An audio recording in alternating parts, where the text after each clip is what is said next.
Hello students, आज मैं आपके साथ डिस्कस करने वाला हूं क्लास 11th की अकाउंट का सिलेबस।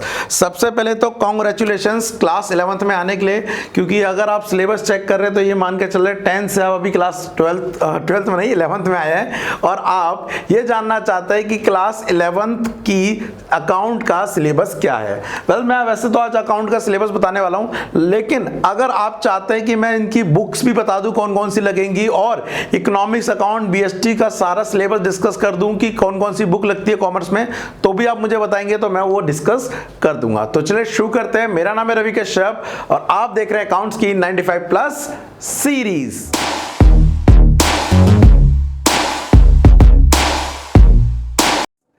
तो बच्चा लोग, जैसा कि मैंने बताया, आज हम डिस्कस करने वाले हैं क्लास 11th अकाउंट का सिलेबस। तो सबसे पहले बता दूं क्लास 11th की अकाउंट का सिलेबस। देखो, अकाउंट क्या होते हैं वो तो हम फर्दर वीडियो में डिस्कस करेंगे, कैसे काम करती है। सिंपल सा मतलब समझ लेना कि करने क्या वाले हैं। अकाउंट्स का मतलब होता है कि जो बिजनेस में डेली बेसिस पे सेल या परचेज होता है उसको रिकॉर्ड करना।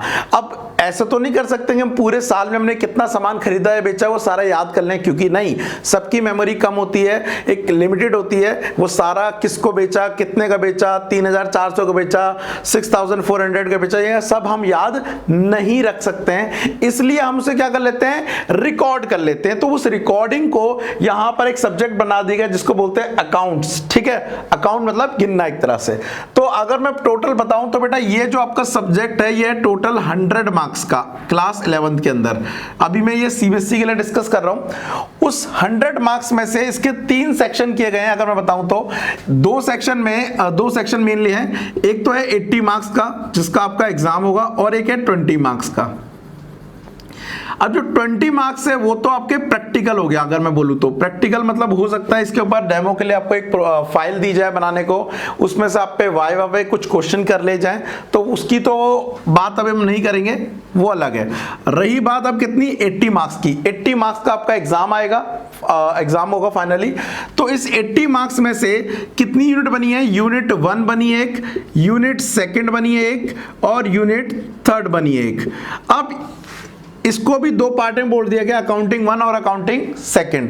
जो यूनिट 1 है और यूनिट 2 है वो आती है अकाउंटिंग पार्ट 1 में, टोटल मिला के 56 मार्क्स की। और जो अकाउंटिंग 2 है उसके अंदर आती है यूनिट 3 और ये कितने मार्क्स की है, ये है 24 मार्क्स की। आपको स्क्रीन पर डिटेल में नजर आ रहा होगा, आप देख रहे होंगे।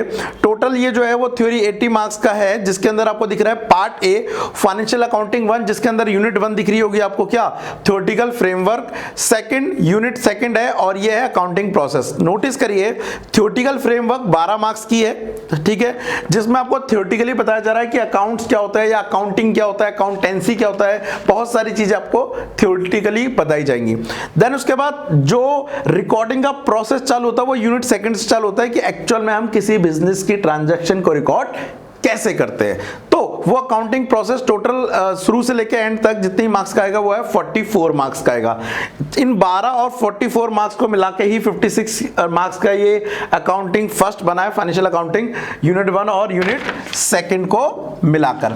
फिर देखो, आप यूनिट 3 दिख रहा होगा फाइनेंशियल अकाउंटिंग, जिसके अंदर आ रहा है financial statement of sole proprietorship. इसके अंदर 2 चैप्टर आएंगे और ये टोटल कितने मार्क्स का है, 24 मार्क्स का बेटा आएगा। तो ये यूनिट सबसे इंपॉर्टेंट रहने वाली है। देखो, सबसे इंपॉर्टेंट अकाउंट्स में क्या होता है, पूरी अकाउंटिंग करने के बाद लास्ट में ये पता पड़े कि बिजनेस को प्रॉफिट हुआ या लॉस। तो उसके लिए हम यूनिट 3 पढ़ेंगे, जिसमें हम ये पढ़ेंगे अगर कोई बंदा अकेला बिजनेस कर रहा है, अकेले बिजनेस करने वाले को बोलते हैं सोल प्रोप्राइटरशिप, तो उसके अकाउंट में प्रॉफिट या लॉस कैसे निकाला जाता है। ये क्लास 11th का सिलेबस है। 12th में हम कंपनी और पार्टनरशिप के बारे में ही पढ़ेंगे, ठीक है। तो इसमें डिटेल में 1 बाय 1 चैप्टर आएंगे। अब सबसे पहले इतने सिलेबस को करने के लिए आपको कौन सी बुक लेनी है, तो देखिए 2 बुक हैं। एक तो आप एनसीईआरटी कर सकते हैं, या फिर एक मार्केट में बुक आती है टीएस ग्रेवाल के नाम से, टीएस ग्रेवाल के नाम से आप वो बुक ले सकते हैं। अगर आपको लग रहा है कि आपको ढूंढने से नहीं मिल रही है और नया एडिशन नहीं मिल रहा है, तो मैं डिस्क्रिप्शन में उस बुक का लिंक लगा देता हूं, आप डायरेक्टली वहां से अमेजॉन पर जाकर डायरेक्ट उसे परचेज कर सकते हैं, ठीक है।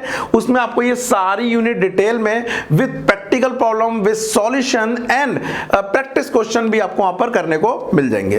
तो इसकी अब मैं डिटेल वीडियो स्टार्ट करूंगा चैप्टर 1 से, जिसमें हम स्टार्ट कहां से करेंगे, यूनिट 1 से, जिसमें आपको थ्योरेटिकल फ्रेमवर्क में डिस्कस करूंगा और 1 बाय 1 करके ऐसे में और भी आपके साथ चैप्टर डिस्कस करूंगा। पूरे सिलेबस को करने के बाद आप अकाउंट के क्या बन जाएंगे, मास्टर बन जाएंगे। तो बच्चा लोग आज यही था। अगर आपको लग रहा है कोई डाउट है और कुछ भी पूछना है तो प्लीज मुझे कमेंट करके बता देना। अदरवाइज हम मिलते हैं नेक्स्ट क्लास में, तब तक के लिए thank you, tata and bye bye.